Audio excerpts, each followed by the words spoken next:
Hi Virgo, welcome to Higher Source Tarot for your weekly tarot check.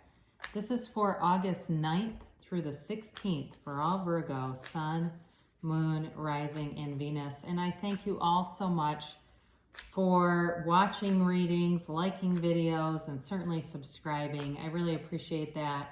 This is a lot of fun for me. I enjoy doing the readings, so thanks for that support along the way. And if you're new here, I'd love to invite you to join this beautiful community by becoming a subscriber.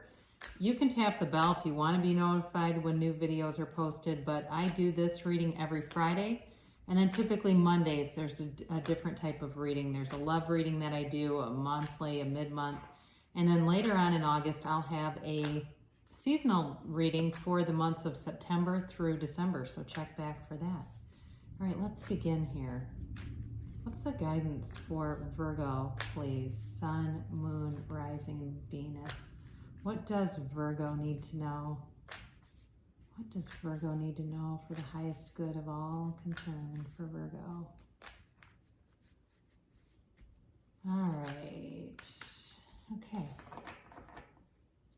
And then we'll do this, and then we'll do an oracle card reading that you can ask questions about timeline and yes or no, okay?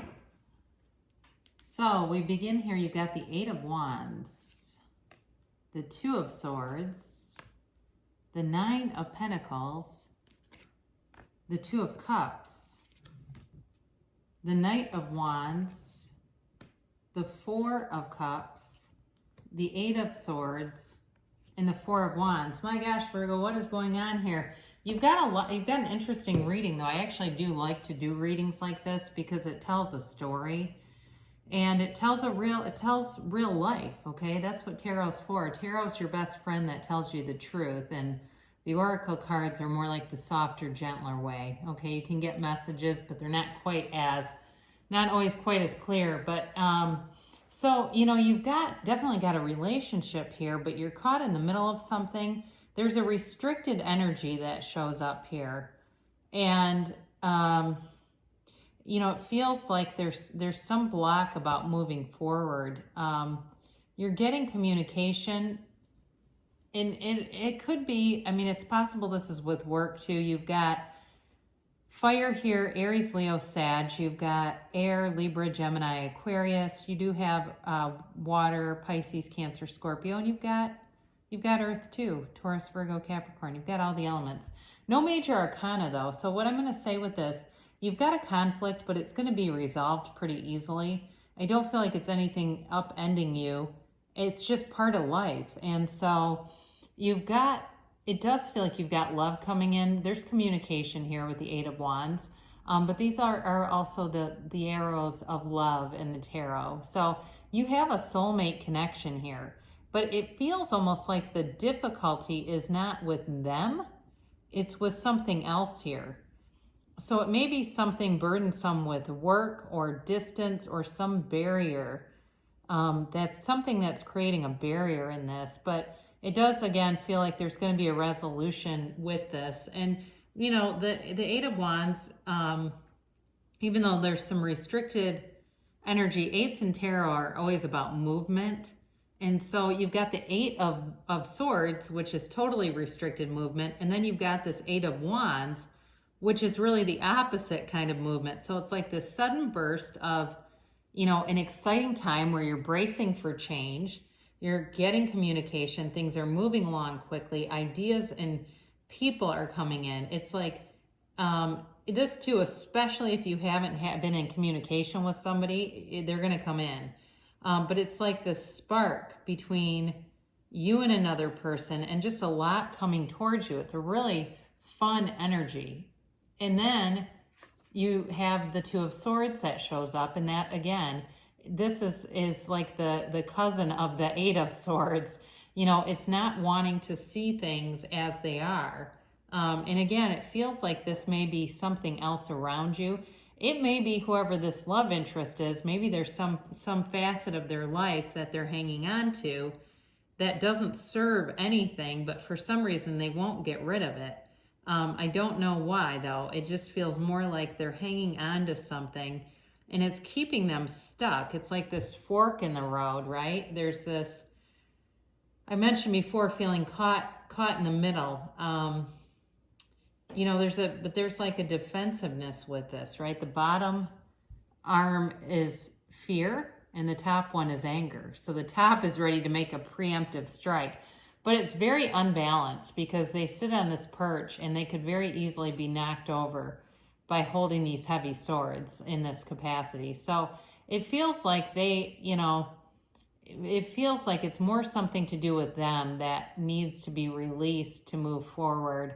But they, again, in this card, you do have the moon. It's just this little crescent moon, but that is the universe bringing in some reassurance. Whenever you see the sun and moon in cards, that's always a good thing. So for you, you have money coming forward too. So I mentioned there's love here. There's a little bit of a block to it, but it's not major. But in terms of money, that does not seem to be a problem for you, Virgo. And I like the Nine of Pentacles for you. This is the single lady card, but you have cards of union around it. So for some of you, you may have been single for a while and you get some communication or something suddenly moves forward and you're not single for long. But you build up a nice life around you. You've got order around you. It's opulence. It's material gains. She really does bring in a lot of material wealth, and there's beauty around you. It's like you're really in a nice position all the way around. You're ready for something. And but again, there's sort of like not this thirstiness about it. It's like, if I don't have a relationship, that doesn't faze me either. And that's why you're going to attract it, because you're not sitting there pining for somebody going, I can't, when are they going to call? You're not doing that. So you've got this Two of Cups here.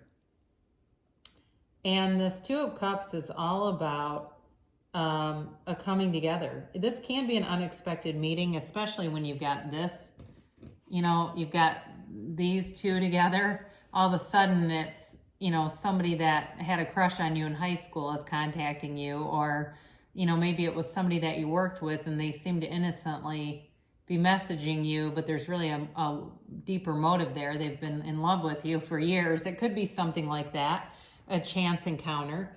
But it might not be. It might be something too where you're intentionally trying to draw in love. But either way, it's definitely a change in direction. You've got an opportunity here. And it's two-sided. I feel like whatever's blocking this, it's not about you, really. It's not about their love or commitment for you. And again, you've got this spark that comes in with the Knight of Wands. So certainly could be a fire sign. They come in and they rush in. They want to sweep you off your feet. I feel like they maybe, whatever this issue is, they're less bothered by it maybe than you are, or you see it as more of an issue than they do.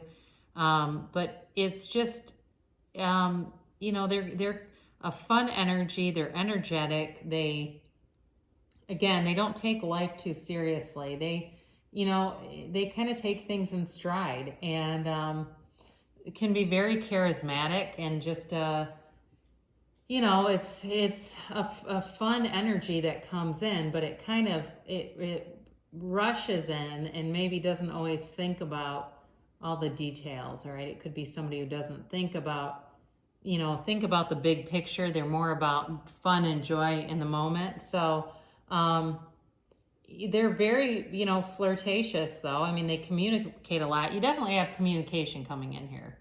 But you do have, with this Four of Cups, it's an offer. There's disinterest here.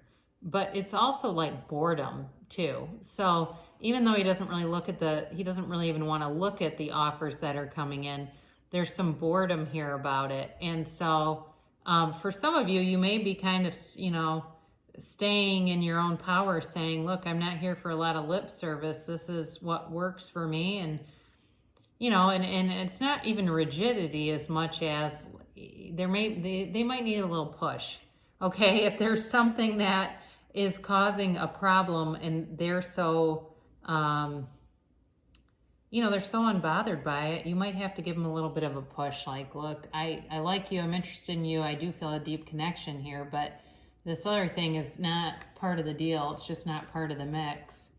And so you're standing here, you've got this Eight of Swords around you, and it's, you know, it's a self-imposed prison. It's being in our head. It's like being held hostage by ourselves. And it really is, this Eight of Swords is about kind of getting out of our own way and not letting others influence us too much either, though. That's the other part of this card that could be important in this reading.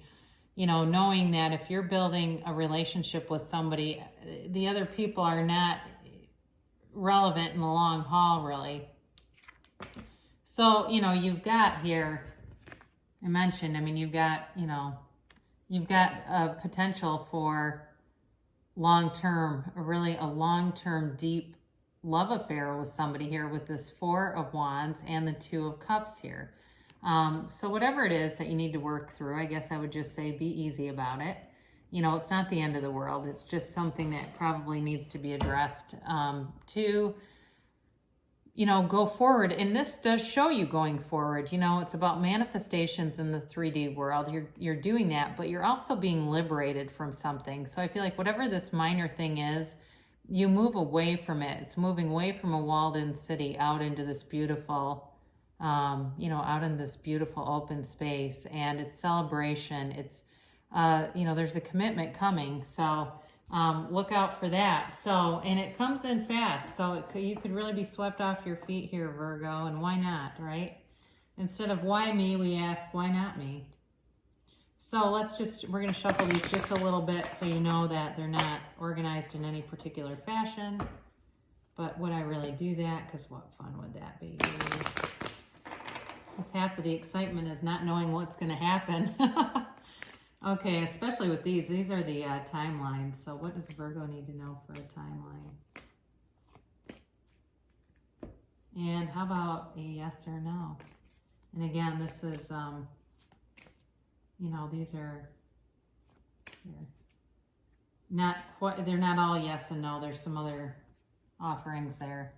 Abundance. So you're coming out of a system. I mentioned Nine of Pentacles here. It really does a nice job of marrying the Nine of Pentacles, excuse me, with abundance here. You've got, it's not just material gains, but, you know, feeling good about yourself, feeling confident, but being in alignment, really knowing who you are. And when you know yourself, you know the universe. So you have the power. You've got infinite power here. Now, compromise. I mentioned there's some issue here. This is on your current path. This may be very important to look at it again. And that's what I get. Take another look at that and make sure it's worth, you know, is it really creating a block? Is it something that needs to be discussed, addressed, and changed? But know that there might need to be compromise along the way with whatever this is. I mean, if it's like you hate the person's parents, you know, that gets a little difficult. But anyway, remain positive on your current trajectory. It's telling you, remain positive. So be easy about it, right? You know, and I guess be open to it. And your timeline here is within the next few months. So there may be something, if this block has not occurred to you and you're going, well, this kind of resonates, but I don't see the block, it may pop up. So if it does, you can always check back and watch this again. And it says don't stop. So they're telling you move forward. You know, you've got everything you need to attract a soulmate. You really do. And they're here. The vibration, the energy is in the cards. So I love you so much, Virgo, and I will be back again soon.